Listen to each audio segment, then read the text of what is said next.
नमस्कार साथियों, सिग्मा के ऑनलाइन प्लेटफॉर्म में आप लोगों का स्वागत है। बेटा आज अपन बात करेंगे राजस्थान हिस्ट्री की। राजस्थान के इतिहास के बारे में जानेंगे। इतिहास को भी 3 पार्टों में डिवाइड करके पढ़ेंगे। प्राचीन इतिहास, मध्यकालीन इतिहास और आधुनिक इतिहास। आज अपन बात करेंगे मध्यकालीन, जिसमें अपन पढ़ेंगे राजवंश। राजवंश में भी एक सबसे बड़ा राजस्थान में राजवंश आता है, कौन सा? मेवाड़। अगर बात करूं मैं मेवाड़ की, तो मेवाड़ का राजवंश पढ़ने से पहले अपन को बेटा पता होना चाहिए कि वास्तव में जो प्राचीन काल में मध्यकाल में मेवाड़ था वो वर्तमान में किस किस क्षेत्र तक फैला था। अगर मैं बात करूं राजस्थान के मैप की बात करूं तो ये वाला जो क्षेत्र था वो क्या था? मेवाड़। लेकिन अब इसमें आज वर्तमान के जिले कितने आते हैं? अगर बात करूं मेवाड़ का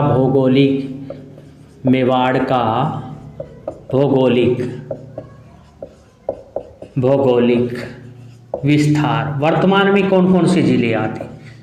विस्तार की अगर बात करूं मैं तो सबसे पहला जिला आता है कौन सा?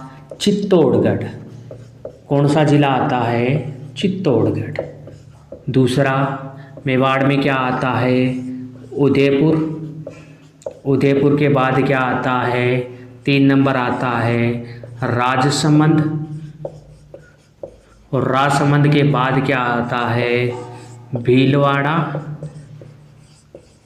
और भीलवाड़ा के बाद लास्ट में आता है प्रतापगढ़। प्रतापगढ़ पूरा नहीं आता इसमें, प्रतापगढ़ का कुछ ही हिस्सा किस में आता था? मेवाड़ में। अगर बात करूं मध्यकालीन मेवाड़ की और वर्तमान में कौन कौन से हिस्से आते हैं? चित्तौड़ आता है, उदयपुर, राजसमंद, भीलवाड़ा और प्रतापगढ़ का कुछ हिस्सा किस में आता था? मेवाड़ में। अब बात कर ली मैंने इसके विस्तार की। आप पूछोगे सर क्या मध्यकाल में, प्राचीन काल में भी इसको मेवाड़ कहा जाता था क्या? मध्यकाल में तो इसको मेवाड़ कहते थे, क्या उससे पहले भी इसको मेवाड़ कहते थे क्या? तो मैं कहूँगा नहीं, इसके अलग अलग नाम मिलते हैं। इसका एक नाम मिलता है मेदपाट। मेदपाट का मतलब क्या होता है? ये नाम क्यों पड़ा इसका मेदपाट?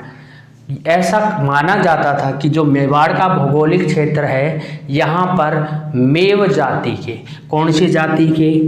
मेव जाति के, या इनकी जाति थी मेद, और इन्हीं के नाम पर इसका नाम पड़ा क्या? मेदपाट या मेदपाट। दूसरा नाम इसका मिलता है प्रागवाट। कौन सा वाट? प्रागवाट। इसे प्रागवाट क्यों कहते हैं? प्रागवाट का अर्थ होता है पहाड़ी क्षेत्र, क्योंकि ये सारा का सारा क्षेत्र कैसा है? पहाड़ियों से घिरा हुआ है, पहाड़ी क्षेत्र है, इसलिए इसका एक नाम क्या मिलता है? प्रागवाट। और तीसरा नाम मिलता है सीवी जनपद। सीवी जनपद क्यों मिलता है इसका नाम? ऐसा माना जाता है जब मंगोलों के आक्रमण पंजाब पर हुए, इस क्षेत्र में पड़ता था पंजाब, यहाँ पर जब मुगलों और मंगोलों के आक्रमण हुए तब वहाँ से एक सीवी जाति भाग कर कहाँ आई थी? मेवाड़ में आई थी और आकर निवास करने लगी, इसीलिए इसको कहा जाने लगा सीवी जनपद। ये क्या था? भौगोलिक क्षेत्र। ये क्या था? इसका प्राचीन नाम। अब अगर मैं बेटा बात करूं कि गोहिल वंश आया कहाँ से, कैसे आया, कैसे इसकी उत्पत्ति हुई, ये लोग क्या यहीं के थे या बाहर से आए, उन सब की चर्चा कर लें। अब बात करेंगे गोहिल वंश की। कौन से वंश की? गोहिल वंश की। तो इसके लिए अलग अलग थ्योरी मिलती है, अलग अलग इतिहासकार अलग अलग बताते हैं। पहला इतिहासकार आता है कर्नल जेम्स जेम्स टोड अपनी बुक एनालिसिस एंड एंटीक्विटीज में कहता है कि जो ये गोहिल वंश है ये एक राजा होता था कहाँ पर? गुजरात में एक क्षेत्र पड़ता है, कौन सा? वल्लभी का एक राजा था, कौन उस टाइम? शीलादित्य। कौन सा आदित्य? शीलादित्य। वहाँ एक राजा था, गुजरात का एक क्षेत्र था वल्लभी, वहाँ का राजा था शीलादित्य। शीलादित्य की एक रानी थी, कौन सी? पुष्पावती। रानी का नाम क्या बताया इसने? पुष्पावती। इसने एक कहानी बताई, गुजरात का वल्लभी क्षेत्र था, वहाँ का राजा शीलादित्य था, उनकी रानी थी पुष्पावती। पुष्पावती एक बार आई हुई थी राजस्थान, राजपुताने में आई हुई, देवियों की पूजन के लिए कहाँ आई हुई थी? राजपुताने में। पीछे से शीलादित्य पर शत्रुओं के आक्रमण हुए, शीलादित्य युद्ध में हार गए, जिससे इनको तो मिली क्या? वीरगति को प्राप्त हुए, वीरगति को प्राप्त हुए।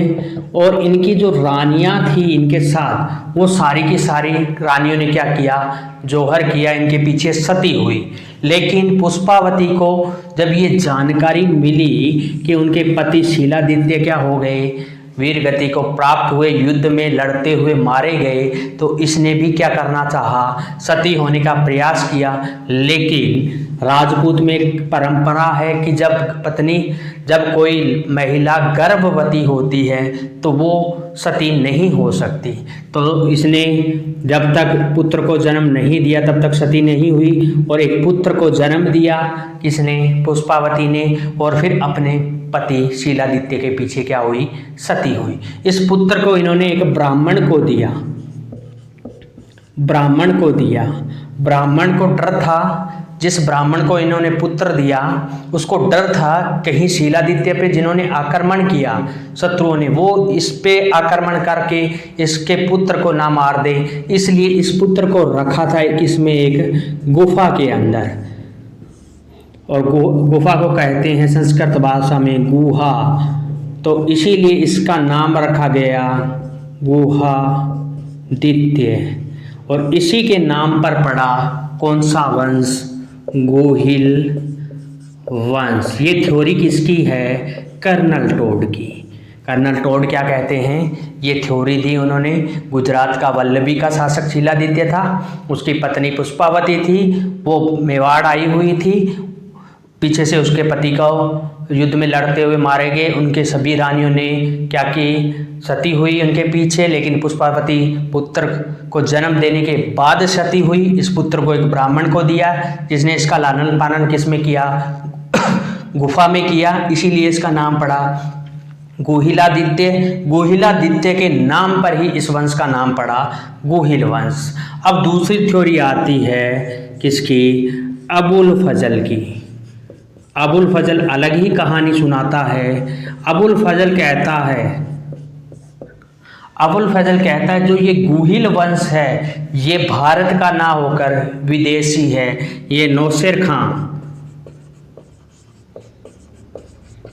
खां की संतान है। और ये नौशेर खां है कहाँ का? तो ये था ईरान का, इसलिए इसने कहा ये क्या है? विदेशी है। कौन? गोहिल वंशी, विदेशों से आकर यहाँ बसे थे ये गोहिल वंश। तीसरा मिलता है प्रमाण किसमें? शिलालेखों में।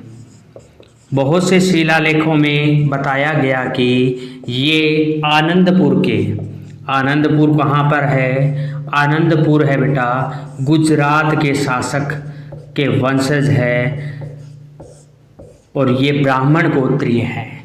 इनको विप्र कहा गया, ये ब्राह्मण गोत्रीय है। लेकिन अगर बात करूं बप्पा रावल के बाद की, इनसे पहले अपन को जानकारी नहीं मिलती, अगर बात करूं बप्पा रावल के बाद की, तो उन्होंने अपने आप को शिलालेखों में क्या बताया है? सूर्यवंशी। कौन सा वंशी? सूर्यवंशी।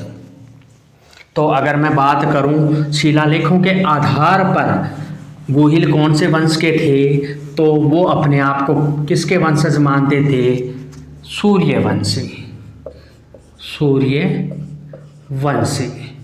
किसके आधार पर कहा अपन ने? ये अपन ने कहा शिलालेखों के आधार पर। अब बात करूं मैं कि वास्तव में इन गोहिलों की जानकारी कोई शिलालेख में मिलती है क्या? कैसे पता लगा कि इनकी स्थापना का डेट क्या था, किस सन में गोहिल वंश की स्थापना हुई? तो एक शिलालेख मिलता है अपन को, सामोली का शिलालेख। सामोली का अभिलेख, कौन सा अभिलेख? सामोली। सामोली वर्तमान में कहाँ है? तो सामोली वर्तमान में है उदयपुर में। कौन से पुर में? उदयपुर में। और ये शिलालेख मिला किसको? ये शिलालेख मिला बेटा गौरी शंकर। कौन से शंकर? गौरी शंकर हीराचंद ओझा जी को, जिनका शॉर्ट नाम है ओझा जी, उनको मिला। जब उन्होंने इस शिलालेख को पढ़ा तो उनको समझ आया कि ये शिलालेख जो सामोली शिलालेख है इसमें जानकारी मिलती है शीलादित्य की। और शीलादित्य लिखता है कि मैं गोहिल वंश का कौन सा राजा हूँ? 5वां राजा हूँ। कौन सा राजा हूँ? 5वां। और ये अभिलेख है कब का? तो ये है 646 ईस्वी का। कौन सी ईस्वी का? 646। इसने नाम भी बताए हैं कि मैं 5वां राजा हूँ। पहला राजा कौन था? गोहिल लादित्य। 2 नंबर पे था भोज, 3 पे था नाग, 4 पे था महेंद्र और 5 नंबर पे मैं हूं कौन सा? शीलादित्य। शीलादित्य। इस अभिलेख में मिलता है कि ये 5वां राजा है। इसके अकॉर्डिंग ही इतिहासकारों ने कहा कि अगर मान लिया जाए कि प्रत्येक राजा 20 साल शासन किया तो 20-20 कम करते चलो। इसका टाइम पीरियड क्या है? 646। यहाँ से यहाँ गए तो क्या बन गया? 626। यहाँ नाग का कितना आ गया? 606। 20 कम किए तो कितने आ गए? 586। 20 कम किए तो कितने आ गए? 566 ईस्वी। तो ऐसा माना जाता है कि गोहिल वंश की स्थापना 566 ईस्वी में हुई थी। और किसने की थी? गोहिलादित्य ने। उसी के नाम पर क्या पड़ा? गोहिल वंश। पहला संस्थापक अगर माना जाए तो किसको माना जाता है गोहिल वंश का? गोहिलादित्य को। कब की? 566 ईस्वी। बाकी का इसके आगे के राजा पढ़ेंगे अपन कल। Thank you very much.